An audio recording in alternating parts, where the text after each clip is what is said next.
Everyone, उम्मीद करता हूँ कि आप सब अच्छे होंगे और अभी सेफ होंगे। तो आज का वीडियो काफी इंपॉर्टेंट होने वाला है। आज की वीडियो में बात करने वाले मल्टी टाइम फ्रेम एनालिसिस के बारे में कि मल्टी टाइम फ्रेम एनालिसिस क्या होती है, हम इसको कैसे यूज कर सकते हैं, क्या यूजफुल तरीके हैं इसके, और यहाँ पे ये कैसे फायदेमंद हो सकता है हमारे लिए, हमारी ट्रेडिंग में क्या रिस्क मैनेजमेंट में हेल्प करता है, सारी चीज़ों के बारे में ब्रीफ में बात करेंगे। तो वीडियो को स्टार्ट करते हैं। सबसे पहले आपको यहाँ पे मेरा टेलीग्राम जो ट्विटर अकाउंट है वो मिल जाएगा, मेक श्योर आप इसको फॉलो कर दीजिए। यहाँ पर आपको जो वैल्यूज़ है लाइफ में मैं क्रिएट करने का हेल्प करता हूँ, डेली बेसिस पे कुछ ना कुछ ऐसा डालता हूँ जिससे आपकी लाइफ में वैल्यूज़ ऐड हो। ठीक है, यहाँ पे तो आप इसको फॉलो कर सकते हैं। और टेलीग्राम तो आप मस्ट ज्वाइन कीजिएगा। जो चीज़ें मैं यूट्यूब पे नहीं डाल पाता हूँ, जिसमें मुझे टाइम लगता है, वो चीज़ें मैं टेलीग्राम पे पोस्ट करता हूँ। यहाँ पर सारी अपडेट आपको समय से पहले मिल जाती है।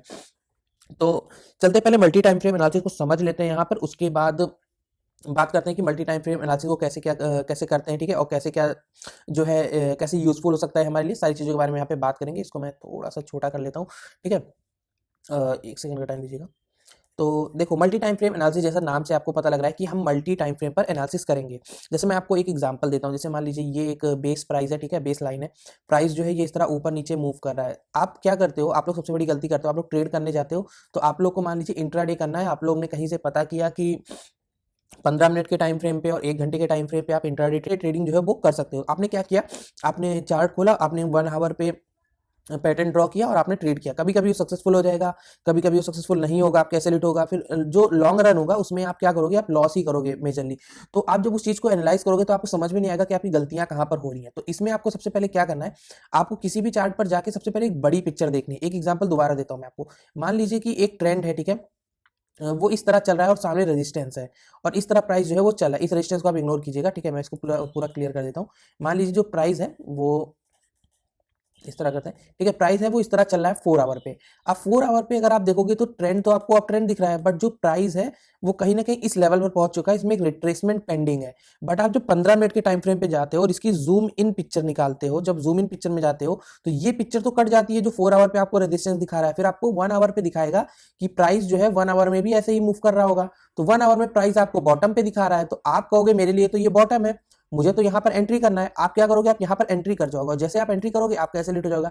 फिर आप कहोगे मैंने ट्रेंड भी एनालाइज किया था, अब ट्रेंड में था, मैंने सही जगह पे एंट्री लिया, सब कुछ किया, फिर भी मेरा ऐसे लिट हो गया, तो ऐसा क्यों हुआ। तो इसलिए हम मल्टी टाइम फ्रेम का यूज करते हैं। मल्टी टाइम फ्रेम एनालिसिस की खासियत ये है कि इसमें आपका जो स्टॉप लॉस है वो हमेशा छोटा मिलेगा आपको, और जो प्रॉफिट है वो बहुत बड़ा मिलेगा। एक और एग्जाम्पल समझाता हूँ। मान लीजिए आप 4 आवर पे ट्रेड कर रहे हो, ठीक है, 4 आवर पे आपको पता है कि अगर आप यहाँ पर इस तरह ट्रेड करते हो तो ये जो स्विंग्स होगी इनके बीच का डिफरेंस होगा 100 पिप्स, 150 पिप्स, 200 पिप्स, या परसेंटेज। आप जिसमें भी क्रिप्टो में, फॉरेक्स में, स्टॉक में, जिसमें भी ट्रेड कर रहे हो, इतना डिफरेंस होगा। बट अगर आप इसका टारगेट देखोगे 200 पिप्स, 300 पिप्स, बट आपको इंट्राडे में इतना तो चाहिए नहीं, आपको इंट्राडे में 30, 40, 50, मैक्सिमम 80 पिप्स चाहिए। तो आप एंट्री तो करते हो 4 आवर के चार्ट पे, बट जो आपका जो टाइम जो एंट्री आप एंट्री करते हो 15 मिनट और 1 घंटे के चार्ट पे, बट जो आपका टारगेट होता है वो बड़ा हो जाता है। अभी मैं आपको चार्ट पे वो चीजें समझाता हूँ तो आप वो चीजें अच्छे से समझोगे। अभी यहाँ पे जीबीपी यूएसडी का चार्ट लेते हैं और 1 डे पे चलते हैं।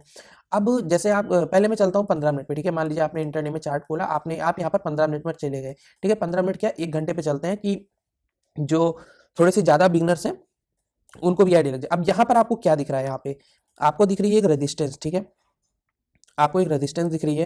कहीं ना कहीं यहाँ पर हमको इनवर्स हेड एंड शोल्डर का पैटर्न दिख रहा होगा कि यहाँ पर हमको इनवर्स हेड एंड शोल्डर दिखा, और ये ब्रेकआउट होते ही हम ट्रेड कर लेंगे। ठीक है, आपने यहाँ पे ट्रेड लिया, यहाँ कहीं पे एसएल डाल दिया। अब ये तो हो गई 1 घंटे की पिक्चर। नो डाउट ये बिल्कुल करेक्ट अप्रोच है, इसमें कोई भी गलती नहीं है, कुछ भी गलत नहीं है। आप बिल्कुल सही कर रहे हो, आप ट्रेंड में हो, सारी चीजें हैं। बट मैं ये नहीं कह रहा कि जो आप कर रहे हो वो गलत है। मैं बस एक और एज ऐड कर रहा हूँ, जिसके पास पोर्टफोलियो साइजिंग थोड़ा बड़ा है, जो थोड़ा और अच्छे से ट्रेड करना चाहता है, जिसको और लर्निंग करनी है, वो ये पॉइंट भी ध्यान रख सकता है, जिससे उसकी एक्यूरेसी कहीं ना कहीं मेंटेन होगी। अब आपने ये 1 आवर में पिक्चर निकाली। ठीक है, अब चलते हैं 1 आवर में इस पूरे एरिया को मार्क कर लेते हैं कि ये पूरा एरिया आपको मिल गया एनालिसिस करने के लिए। अभी चलते हैं डेली चार्ट पे। अब आप अगर देखो तो आपको क्या दिख रहा है, आपको ये दिख रहा है यहाँ पर कि जो मार्केट थी वो अप ट्रेंड में है, मतलब अप ट्रेंड में है, रिट्रेस किया और दोबारा ऊपर जा रही है। यहाँ पर भी आपको दिख रहा है कि ये एक ब्रेकआउट एरिया है, बट ये कहीं ना कहीं रेजिस्टेंस है जहाँ पे लास्ट टाइम डेली में सेलिंग आई थी। तो अब आपकी अप्रोच में 2, 4, 5% का यहाँ पे फर्क होना चाहिए, आई थिंक सो। आपको दिखना चाहिए कि यहाँ पर जो मार्केट है वो कहीं ना कहीं रेजिस्टेंस पॉइंट पर है और यहाँ पे रेसिस्ट भी कर सकती है। अब आप यहाँ पर क्या वेट करोगे, अभी आप वेट कर रहे थे कि आपको 15 मिनट, 5, आपने 1 घंटे पे एनालिसिस किया, आपने एनालाइज करने के बाद ये निकाला कि अगर मुझे 5 मिनट, 10 मिनट पे अगर मुझे कहीं पे भी ब्रेकआउट देखने को मिलता है तो मैं ट्रेड कर जाऊंगा। बट यहाँ पर जो अप्रोच है वो टोटली चेंज हो गई। इसलिए चेंज हो गई कि आप कहते हो कि यहाँ पर कभी डेली क्लोजिंग इसके ऊपर मार्केट ने जल्दी दिया नहीं, और जब भी दिया मार्केट ने फेलियर लिया, यहाँ से रिजेक्शन लिया, यहाँ से रिजेक्शन लिया। तो अब आप वेट करोगे कि मार्केट इसके ऊपर क्लोज करे। जब मार्केट इसके ऊपर क्लोज करेगा तब आप यहाँ पर ट्रेड करने के लिए जाओगे। ठीक है, तो जो आपका अप्रोच था वो पूरी तरीके से बदल चुका है। आपकी जो एनालिसिस है उसमें थोड़ा सा एज आ चुका है, क्योंकि आप चीज़ों को मल्टी टाइम फ्रेम पे एनालाइज करो। अब यहाँ पर आप अलर्ट लगाते हो, और जब कभी भी आप यहाँ पर अलर्ट लगाते हो, ठीक है, मान लीजिए आपने यहाँ पे अलर्ट लगाया, आप 15 मिनट टाइम फ्रेम पे गए। अब जब पूरी दुनिया यहाँ पर ट्रेड कर रही होगी तो आपको एक यहाँ पर ख्याल आएगा कि मान लो ये 15 मिनट में ब्रेकआउट हो भी रहा है, ठीक है, मान लो ये 15 मिनट में ब्रेकआउट हो भी रहा है, बट आप सोचोगे कि आपके पास बड़ी पिक्चर में आप देखते हो कि ये ट्रैप भी हो सकता है, यहाँ से सेलिंग भी हो सकती है, ये रेजिस्टेंस पॉइंट है, आप यहाँ पे ट्रेड नहीं करोगे। आपने यहाँ पे ट्रेड नहीं किया, और ये मान लीजिए ब्रेकआउट जो है वो फेक आउट होता हुआ आपको दिखे, तो आप यहाँ पर एक सेलिंग कर सकते हो। इसके ऊपर आप अपना जो है स्टॉप लॉस डाल के आप सेलिंग कर सकते हो। ये होती है ट्रेंड रिवर्सल की जो प्लान होती है। आपने यहाँ पर अगर कहीं पे सेलिंग कर दिया, आपको मैं एक एग्जांपल देता हूँ, ठीक है, अगर आप यहाँ पर जाते हो, आपको मैं एग्जांपल देता हूँ डेली चार्ट में, ठीक है, जिस किसी ने भी यहाँ पे ब्रेकआउट ट्राई किया होगा उसको अगर मिलता तो कितना कम मिलता, लेकिन जिसने भी यहाँ पे फेक आउट पे प्लान किया, ठीक है, जिसने डेली रेजिस्टेंस को देखा, उसको एक दिन के अंदर अंदर लगभग 250 पिप्स मिल गया। आप समझ रहे हो, आप पूरे हफ्ते लड़ते हो मार्केट से, आपको 250 पिप्स नहीं मिलता, बट जिसने भी ट्रेंड रिवर्सल प्लान किया उसको 250 पिप्स मिल गया। देखो एक चीज का ध्यान रखना, मैं किसी को भी ट्रेंड के अगेंस्ट ट्रेड करना नहीं बता रहा हूँ, मैं नहीं यहाँ पे किसी के अप्रोच बदल रहा हूँ, बस आपको जो मैं सिखाने की कोशिश कर रहा हूँ आप उसको सीखो, समराइज करो, अपने ट्रेडिंग में सिस्टम में लाओ, आपको बहुत कुछ रिजल्ट अच्छा मिल जाएगा, आपको बड़ी ट्रेड्स मिल सकती हैं। तो ये चीज को समझो, आप पहले यहाँ पे आप एकदम क्लियर थे, क्योंकि आपने, जैसे आप मानो आपका एकदम फ्रेश माइंड है, आपको कुछ नहीं पता, आप 1 घंटे पे आए, आपने सीखा है, ट्रेंड देखा, आपने अप है, आप ऐसे आए, आपने 4 आवर पे ओपन किया, आपने देखा हाँ ठीक है ट्रेंड अप ट्रेंड है, ठीक है, 1 आवर पे आप गए, 15 मिनट में गए, आपने देखा ब्रेकआउट हो रहा है, ठीक है, एंट्री ले लो, बात खत्म। ठीक है, अब यहाँ पे फेकआउट हो गया, फिर आप कहोगे अरे यार कोई बात नहीं, चलो दोबारा ब्रेकआउट होगा दोबारा लेंगे। फिर यहाँ से ट्रेंड रिवर्सल कर रहा है, फिर आप कह रहे हो 1 घंटे पे बैठे हुए हो, आप कह रहे हो कि नहीं अभी तो ट्रेंड रिवर्सल नहीं हुआ है, अभी तो मैं कैसे सेलिंग करूं। बट आपकी अप्रोच बदलनी चाहिए थोड़ी सी, ठीक है, स्टॉप लॉस आपको देते जाना है, आपकी अप्रोच लेकिन चेंज होनी चाहिए साथ ही साथ। आपने यहाँ पे फेकआउट ट्रेड किया, यहीं से मार्केट अगर शार्प डंप मार्केट ने ले लिया, आप कितना बड़ा प्रॉफिट अर्न करोगे, आप ये चीज सोच सकते हो। और आपको यहाँ पे भी ट्रेंड के साथ कैसे जाओगे, मान लीजिए 15 मिनट में ब्रेकआउट हो गया, अब ऐसा तो नहीं कि 15 मिनट का ब्रेकआउट इसी का टारगेट अचीव कर लेगा, ये है 1 डे का ब्रेकआउट, तो ये कहीं ना कहीं मार्केट में होल्ड करेगा, मार्केट में रीटेस्टिंग करेगा, जब रीटेस्टिंग करेगा तो आप दोबारा यहाँ पे बाइंग की पोजीशन बना सकते हो। तो ये चीजें होती है मल्टी टाइम फ्रेम एनालिसिस में। मल्टी टाइम फ्रेम पे क्या होता है कि आप मार्केट को कई वेज में एनालाइज करते हो, ठीक है, कि मार्केट में क्या हो रहा है, कैसे हो रहा है, और जो बड़ा टाइम फ्रेम है वो क्या कर रहा है। देखो मैं आपको एक चीज और बताता हूँ कि मैं आपको दिखाता हूँ, जैसे यहाँ पर अगर आप देखोगे, आपको मैं दिखाता हूँ, अगर आप इस पॉइंट पर कहीं ना कहीं जाओगे और पूरा चार्ट क्लियर करोगे, ठीक है, तो आपको कहीं ना कहीं यहाँ पर एक ट्रेंडिंग मार्केट दिखेगी कि वीकली में भी ट्रेंडिंग है, वीकली में भी बुलिश है। बट अगर आप यहाँ पर जो मैंने आपको एग्जैक्ट अभी चीज बताई है, उसमें आप क्या करोगे, अगर आप इस तरह रेजिस्टेंस को मार्क करके रखते और आप यहाँ पे अप ट्रेंड में ट्रेड कर रहे होते, तो आप वीकली पे एक बार थोड़ा सा सावधान हो जाते कि ठीक है वीकली पे हो सकता है कि मार्केट यहाँ पे रेजिस्टेंस ले ले, ठीक है, मार्केट यहाँ से रेजिस्टेंस ले ले, मार्केट यहाँ से नीचे भी आ सकती है। अगर आपके पास मल्टी टाइम फ्रेम एनालिसिस होगा तो आप यहाँ पे कहीं ना कहीं अपने प्लान पे जो है वो स्टक कर सकते हो, यहाँ पे थोड़ा सा रुक सकते हो, वेट कर सकते हो मार्केट में।